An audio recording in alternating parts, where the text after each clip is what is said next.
Hey guys, welcome to Mid-America Dirt. Super excited to be joined by Mr. Mike Nuchols, Warrior Race Cars. Mike, how you doing, man? Good, Skip. How you doing, bud? Doing good, man. It's kind of hot. Probably hot over there where you're at too. It's 88 in the shop. It was 102 earlier in the shop. Golly, man. Golly. Yeah, How's business going over there, man? it's been going good. It's been going really good ever since me and you talked last. Told you we'd do some clickbait stuff, and it worked out, and it got us a lot of It attention. did. Good, bad, ugly, but it all worked out. So it's been going great. It's our typical summer kind of slow down where we're just racing out of the shop every week, and yeah, it's all going good though. Good deal. Good deal. So I saw your I think I saw maybe you're renting a track next week or something like that. You do a lot of testing over there?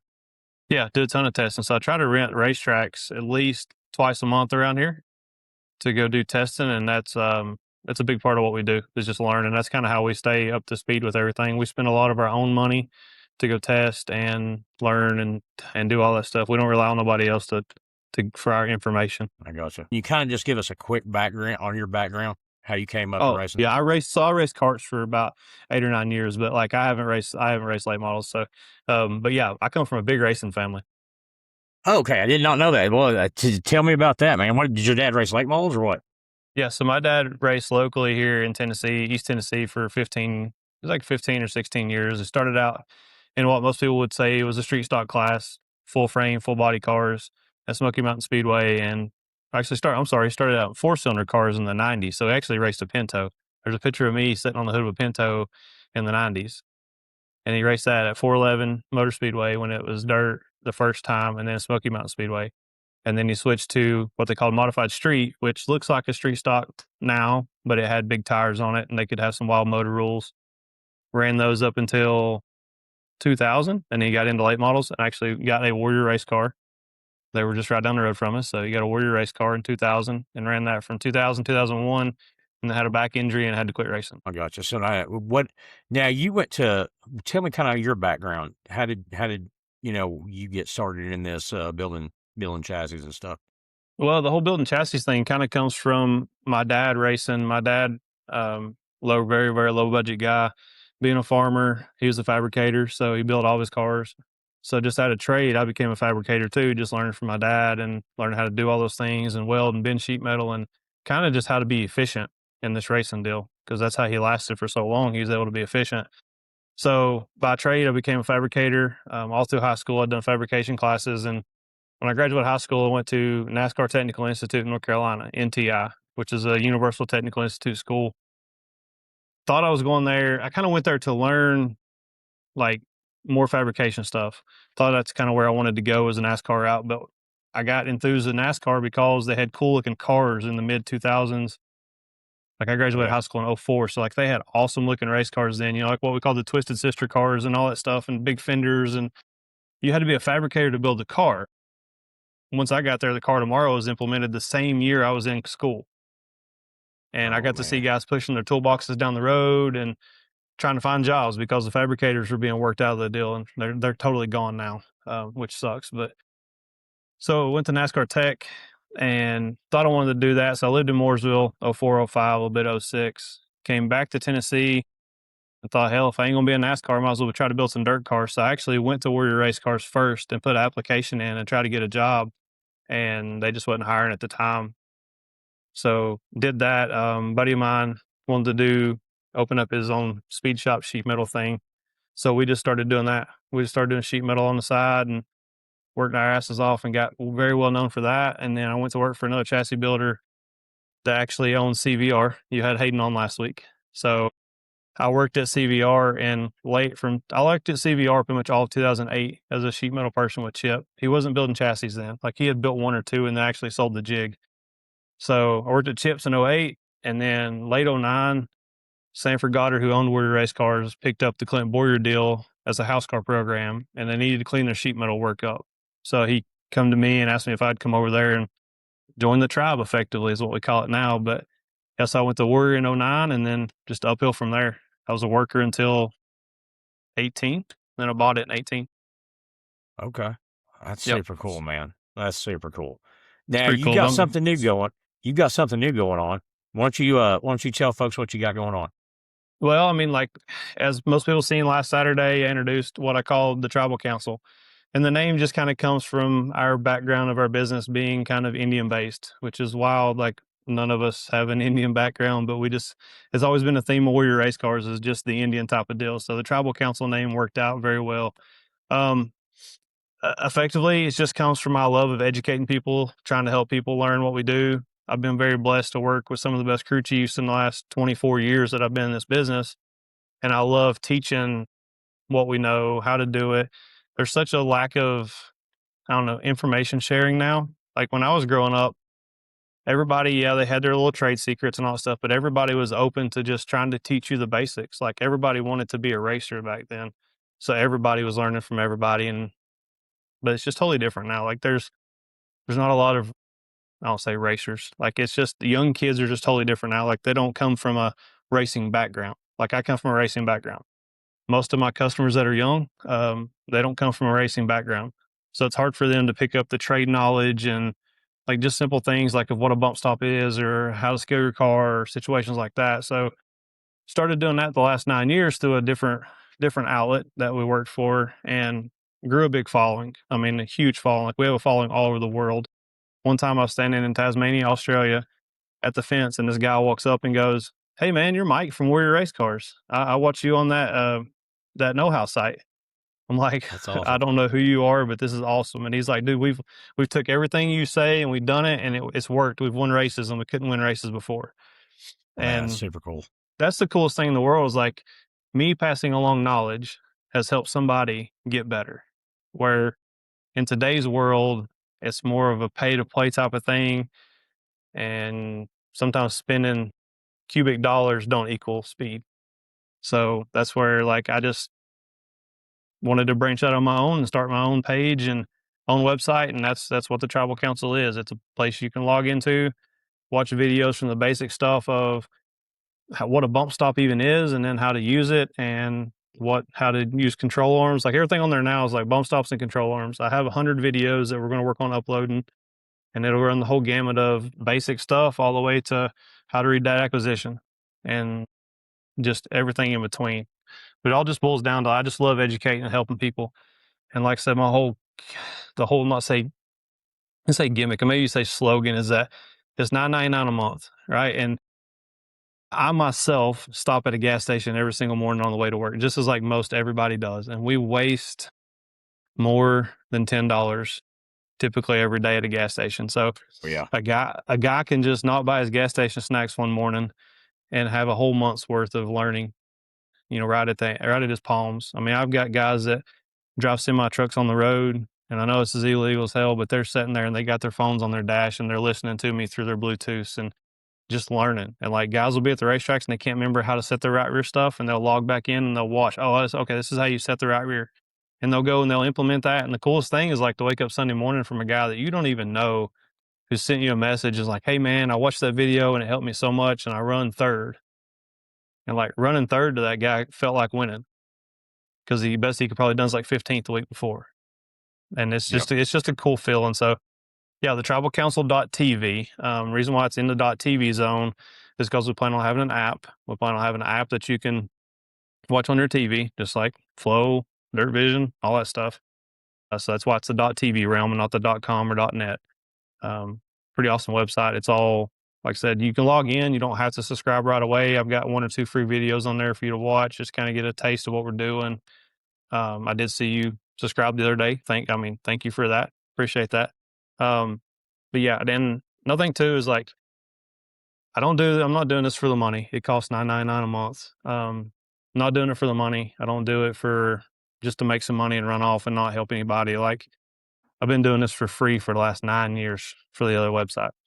That website wasn't on my back. It didn't take no money out of the bank to keep it running and all that stuff. But since I went out on my own, I mean, effectively everything that I'm going to be bringing in is just going to go right back to the website. It's going to go right back to buying more educational tools. It's going to go back to buying the trick thing of the week that everybody's wondering about, and I'll break it down on the website to show it to you. I mean, there's not going to be no brand discrepancies. We're going to show stuff from every brands, and I guess we can say we'll show all the secrets. But my biggest thing is there really is not really many secrets in this deal anymore. I mean, it's just so evolving every single day that a guy who's not in a shop like me doing it, he just can't keep up to speed with it. So that's where we come in and help the guy who's got a 9 to hell, most people don't have 9 to 5s anymore. They got 9 to 9s to try to pay the bills. So they can just kick back before they go to bed and watch a couple of videos and learn. You got 9 episodes on there right now? Got 9 episodes on there right now. There's 8 bump stop or 8, no, 7 bump stop episodes where I break down the different types of bump stops that we use, how to use them, kind of when to use them. And then there's a spring rubber episode. I guess we're gonna call them episodes like we're TV here, but video. And then there's one about upper control arms. I mean, just even those 9 videos right there, I've probably had 50 people message me and like, damn, I didn't know a bump stop wore out, or I didn't know this is how you're using it. Okay. Like I had a bunch of phone calls over the weekend from guys that I'd never heard from before that watched the videos and was just need a little more detail. And that's like the next volume of videos will be how breaking it down into detail about how to use each one. Where I mean, even seeing like just describing each type of bump stop took about 5 to 7 minutes. So that's how like Yeah, this I stuff mean, can get long winded I on just I even how to use it. I I learned stuff. I mean, it's pretty awesome. I did. I mean, That's I'm not a everybody that knows me knows I'm not technical. I'm not a technical person on that stuff, but I mean, I watched it and I actually did learn something. And that's why I wanted, before we started, I sent you a video I wanted you to look at because I got a question about it, and because I'd like to see how kind of that ties in. So let me ask you about that. So I sent you a video of JD at Salina High Bank Speedway, and it looks like I don't know how many guys there were that did this, but there were several guys that tore off the right front, tore up the right front in qualifying going around that place. But he looked like he was just right there, just hovering right over the track. So what would be is there something in that right front that, like the stuff you were talking about, that would make a difference on that? Yeah, so effectively, like I'm watching the video here behind us on my computer screen, and like he enters one there, and the car kind of dips, and when it dips, it gets really rigid, and when it gets rigid is when it gets in the bump stop. Now, Longhorn guys in general, JD too, they run what's called a stack right front spring. So they run 2 springs on top of each other. They run a very soft top spring, very stiff bottom spring, but it's very short. So you're not in the bottom spring very long, but it's very rigid. So that allows the car to get into the attitude very fast, and then the car rides right on top of the racetrack on that stiff spring. Now, like the difference between JD not ripping the nose off and those other guys ripping the nose off is we have what we call a final travel number. So that's when the car is like right above the racetrack. We know when it hits the ground. A lot of people kind of cut it too close. Like they want the nose to be right on the ground. Well, in your video, you can see JD's nose is probably 3 to 4 inches off the ground. And Uh, that's him putting enough shims on top of the bump stop to make a lot of load to hold the car completely solid right above the ground. There, like when it hits the tire squishes a little bit, but he's still got enough knowledge in his brain to go, okay, well that's like a 2,400 pound final load racetrack, or that's a 26 final load racetrack, where some of them guys are really trying to cut it okay. too close. And like, say 2,200 would be a normal smooth racetrack, what you go to, where that one there is kind of choppy, kind of ripply, has some roughness in it. And 2,200 might cut it and leave it this high off the ground, but you got to run across the rough and the imperfections. So that's where you've got to up your final load number to keep it right above those imperfections. And like in your video here, I got playing, that's where it gets challenging, because in that video, the racetrack isn't one complete smooth sheet. Like it's folding up and it's flopping up, and there's like big hunks of stuff, and you see the nose pushing it out of the racetrack. And then like there's some parts that's like it almost looks like it's too high off the racetrack, but that's because he's compensated for the rough patches to know not to blow the nose off the car. But Okay. just all that boils down to is he's just very perfected his final load bump stop travel. That's really all it is. Okay. And it's just experience. That's just a lot of experience. Right. JD's done this stuff long enough, and hell, he was around before the bump stop was even really used, and he can just go out there and look at the racetrack. And his crew chief Corey, he's very awesome too, at just looking at the stuff and going, okay, this is the range we need to be in. But that boils down to, like I said earlier, those guys do that. They're doing it like 60 nights a year because they're cutting back, but they're used to doing it 100 nights a year. So when they walk up there, it's second nature to look at that and go 22, 24, 26, whatever, their load number needs to be, and know how it makes the race car stay up off the ground. Where, And So, Let me ask you a question, Mike. yeah, Is that you're saying load track, certain pound load track? So does that have to do with the banking, the surface, or just a combination of all that? everything plays into it. So like Solana, there you're calling it the high banks. The way you enter the corner at Solana, you enter the corner and run up the banking, and then you rotate. Well, if you're at a racetrack, say like Spoon River, I don't know if you've ever seen Spoon River. Spoon River is a big giant circle. It's really like circlish like this, and you enter the corner more crooked. You don't run up the banking, so you can actually run less load number, even though um, Spoon River has more banking. And it's kind of weird. People get flustered by a banked racetrack. Well, first they don't step back and look how they enter. Do they run up the banking or do they run into the banking? So that's just the first part of the play, and then you go into track surface. How fast are we going? Because even in the feature, then you're going to go, say you're 26 there, then you're going to go 2200 because you went slower on entry. So now you don't have as much downforce pushing on the car. Um, just in general, yes, banking plays into final load number. Track surface plays into final load number. The right front tire you're running plays into final load number. And then left rear travel plays into final load number. And this is not a sales pitch, but that's the things that we're going to be teaching on Tribal Council. I mean, we're going to break those things down to try to help people to understand, hey, this is why JD's car was doing this, or how to achieve what JD's car was doing. If you rip your nose off next time, then you can come catch us and we'll be like, hey, maybe try this next time, and it won't tear the nose off and such. But that's why I do love dirt racing, Skip, because there's so many, and I hate math, and that's what sucks about all this. I hate math. Like, I failed math every chance I could in school. It was like it was the thing to graduate. If you could fail it to graduate, that's what I did, and that's what it seemed like. So, but yeah, there's so many parts to this whole equation to make a race car go in one circle perfectly. And the guys that hit it right look like they're just straight geniuses because it's beautiful, like this video you sent me. I mean, it's absolutely perfect. When I can make my race car do that, you just stand there and smile. You're like, hell yeah, I hit it this time. How often does that happen? Shit, Does it happen a lot? that's probably 60% of 100. The problem is though, is the That's other it. 40 is massively wrong. It's not like you barely miss it. It's you rip the nose off, or you tear the door off, or you the bottom out and you hit the wall, or the other 40 is never like, it's okay. It's like terrible, absolutely terrible. I got you.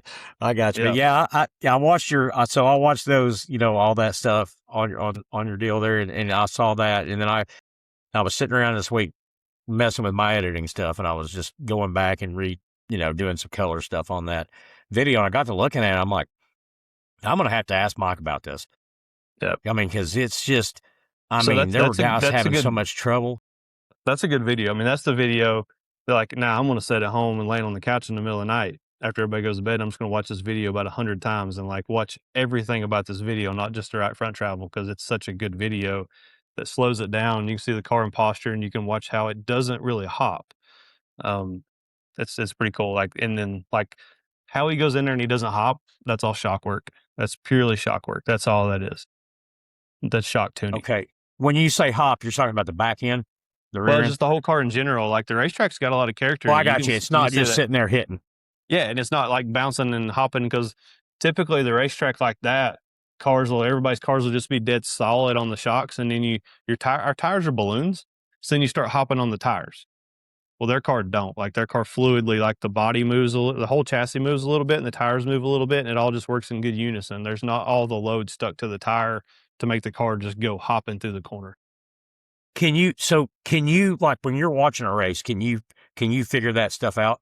Like, just you yourself, like, if you see Not to somebody a that's not to a T, but I mean, done it long enough, I can look at it and get some good guesses about like a direction to go. Like, say if mine's hopping around the racetrack and then his rolls by and it looks like that, it definitely gives me a good general direction to go. Like, I can see like his left front really isn't affecting the right. Like, the left front can sometimes settle down and pop the car up, and that can be some left front load or left front rebound. The left rear is not jumping, so left rear is definitely soft and fluid. It definitely would give you a direction to go just looking at this video, to think about, hey, maybe I need to try this kind of valving code, or this type of high speed rebound or something like that.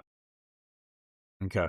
Yeah, I just thought that would be a good one to ask you about. When I saw it, and I could probably actually send you some better video than that. But Yeah, no, when I appreciate it. when I saw it, I thought, man, after watching those episodes of Mox, I wanted to ask him about this, because that's just seeing the difference and it's a wide range of difference in between the cars that were there. I mean, in between his and the guys that were really having trouble, the difference is just it's pretty major. That's that sixty So forty. That's that 60/40. Like, it's never just me. Okay. It's terrible when you miss it. I got you. I got you. So you tell me about the house car, man. So that's Warrior's car, and you have somebody drive it, or how does that Yeah, work? so the way the house car program is really structured is that I own one super late model car, and then I own one 604 crate car. And then I have a satellite team that is my steel block team. But Rusty Ballinger drives my steel block car, satellite team, and the super late model house car. So we're all integrated, just all under one big campus there. I mean, the supercar and the crate car stay here. The limited car stays at Rusty's house. But I mean, we're all one big giant team. Like I said, Rusty drives two vehicles. The crate car is driven by Jesse Lowe. He really enjoys crate racing. He can only crate race part time, and it works out good for me because I'm staying really busy here at the shop, and it works out good that Rusty maintains the limited car. Because if not, I don't know if we'd ever get to race a ton. Just busy here, just 1.5 man Right. jobs, as you've seen when we were here. But yeah, the house car program stuff, I solely own the supercar. I solely own the crate car. And then the 29 cars, just a satellite deal that we make sure that we run on the steel block side of stuff because the steel block racing in our area is very huge. It's very well followed. It's got a good series, pays really well, and I enjoy it. It's a good group of guys. We go race it at least twice a weekend. We'll at least hit one limited race per weekend, and then the crate car will either follow along with us or we'll take the crate car and go race somewhere else the other night. Yeah, it seems like there's some late model racing over there all the time, man. It seems it seems awesome. You know, I mean, it really does. what's wild though is I had a customer from Iowa. They stopped by Saturday. They went and picked up a car. They picked up a new Warrior car that I posted last week, a purple one. And like, yeah, it seems like we have a lot down here, but in the South right now, everybody's afraid to race on a Thursday or on a Wednesday or on a Tuesday. The guys in Iowa, like, hell, last Wednesday, I was on the phone with a customer in Iowa. I was on the phone with them on Thursday. I was on the phone with them on Friday, Saturday, Sunday. Like, them guys love to absolutely race, especially during fair season. Fair season's fixing to start in the Midwest. It's crazy. Like, I spent one year, I went and just slept at a customer's house for 3 weeks in the Midwest, and we raced every night but Wednesday for 3 weeks. Nice. Yeah, oh, it was Nice. awesome. That Like, sounds I awesome. wish, and like I said, like, we race a lot down here, but it's only going to be a Friday or Saturday. We're not going to be able to race on a Tuesday or a Thursday.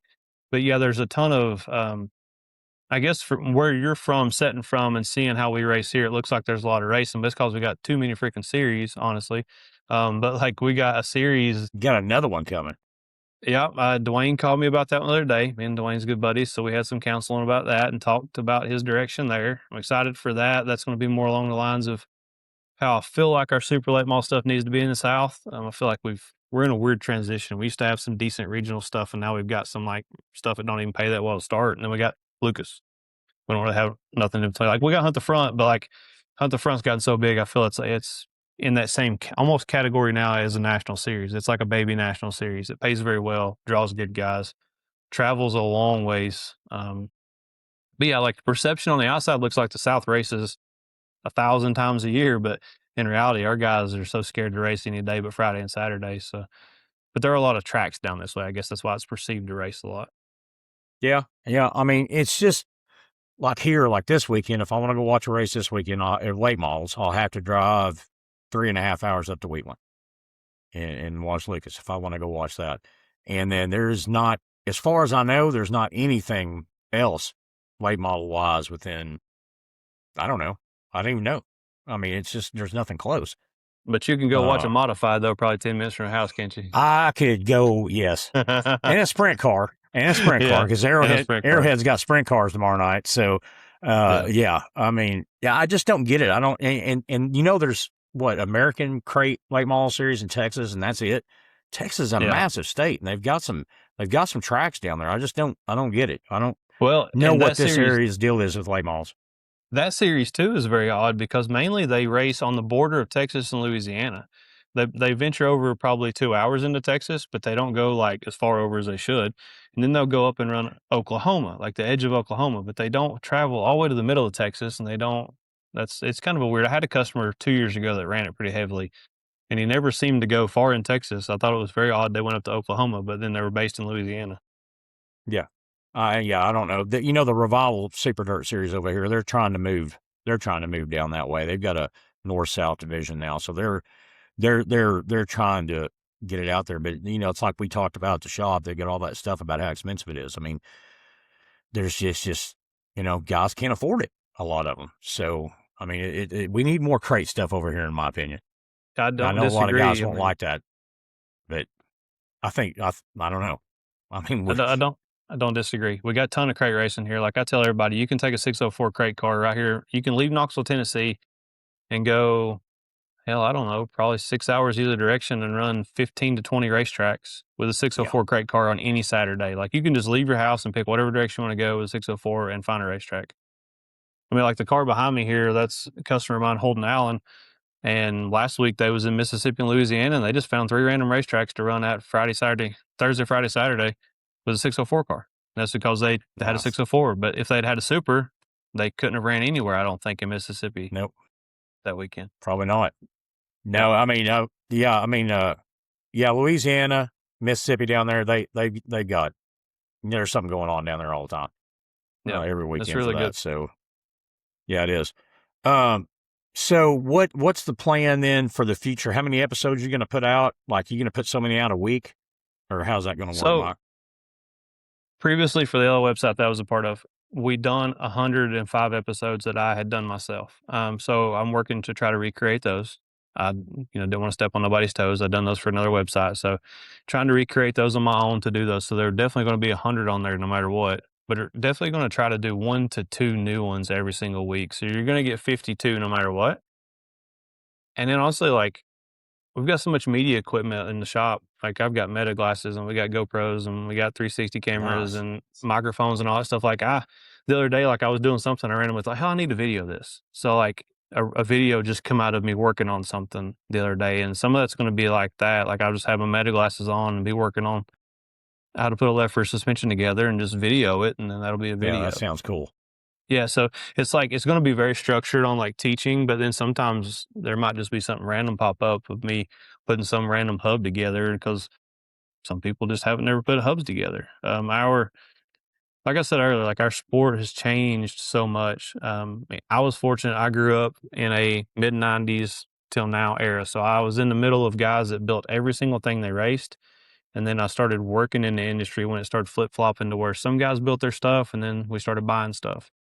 And then now on the chassis builder side of stuff, it's 80% these guys buy everything they need from me or somebody else that builds it for a living versus them building it themselves. So that's where, like I said in my announcement, like we're going to show you how to do some tin work, even though that's kind of a lost art nowadays. We're going to show you how to build a door or put a quarter panel on or make a deck piece.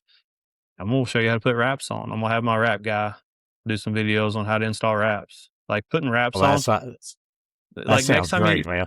where you're at this weekend, you need to ask how many guys put their own wraps on. And it is wild. Like guys, you ask a guy to put their own wrap on, you ask them, it'd be like if you ask them to hold a snake. 95% of the people are gonna be like, hell no, I'm not putting a wrap on. I'm scared of that. I'm gonna mess it up, yada yada. I've been putting my own wraps on for about 10 to 12 years now because I didn't want to pay somebody $100 to do it. So yeah, I got Brandon Hamburg lined up. He's our decal guy, and I'm sending him a tripod, and he's gonna just start videoing some rap sessions in there. And I've got all the other people that were with us on the other website too. They want to be a part of this as well. So I mean, we got some shock builders that are coming on to just show their side of stuff. And it's not going to be one sided me. That's the thing. I never want this to be one sided me because this whole racing deal, every single human walks differently, and every single human drives differently. So every single human needs to learn how to do stuff that fits them. And everything I do might not just fit them. So somebody else might be on there too, and it might help them learn better than what I'm saying. Well, I mean, that's the thing. That's like you. I mean, y'all think you know, but there's people out there that, hell, they're not around it every day. You guys are around it every day. I mean, it's what you do all the time. But there's people out there who don't know anything about it, might be interested in it, and what you're doing, man. If they see it, that might get them going. You know what I mean? Get Well, and more people involved in it. that's uh that's what I'm saying. Like the tribal council thing, I'm trying to make it to where it's an easier end to the sport and easier to keep you here. Like I have this weird outlook that All right, Skip's racing and he gets frustrated because he doesn't know anything, and everybody asks, points him in the wrong direction because people are just bad sometimes, and he gets mad and he leaves. Okay, well, you might not be my customer, but you're somebody's chassis customer. You don't stop at the gas station no more. You don't go to the racetrack. You don't buy fuel. You don't buy tires. The whole industry lost you just because you got frustrated and didn't know how to work on your race car. So that's what I'm trying to help rein in, tame a little bit.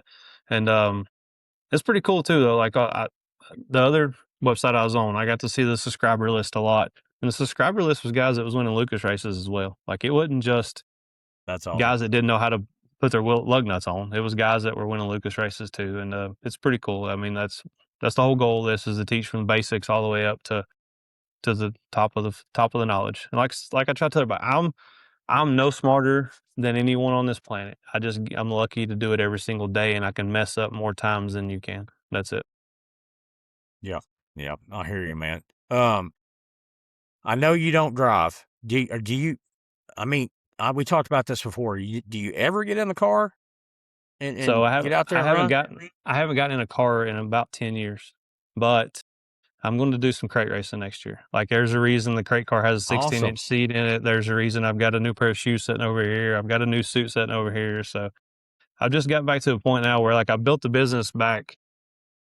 I feel like I need to start driving again. That way I can be a little more, I don't know, like feedback wise. Like I need to be able to say, hey, okay, I'm understanding what you're saying, versus just not say I don't believe these guys, but just 100% believe in their faith. I need to be able to go out there and feel it as well. And it helped me relate to them better. So yeah, I just need to get a new helmet. So that's all we're working on now, is that I can do some crate racing next year. That's super cool, man. I can't wait to see that, man. That's awesome. Yeah, I'm I'm definitely excited. going to have to get back over there to East Tennessee for that. Yeah, for sure. I If mean, we not got it. before. Yeah, I was gonna say, you got to come before that. Who knows when that's going to be? Because I'm going to test a bunch, and it might not ever even be seen when I test, because who knows how bad it's going to be to begin with. So I got you. I do want to see that Tazewell place, man. I'm not, I've said that a bunch, and I mean it. I want to watch a race at that place pretty yeah, bad. yeah. The Tazels. I tell everybody on the planet, you got to go Tazel once. And don't say you got to go again, but you got to go at least once, because you got to go there to see the racetrack.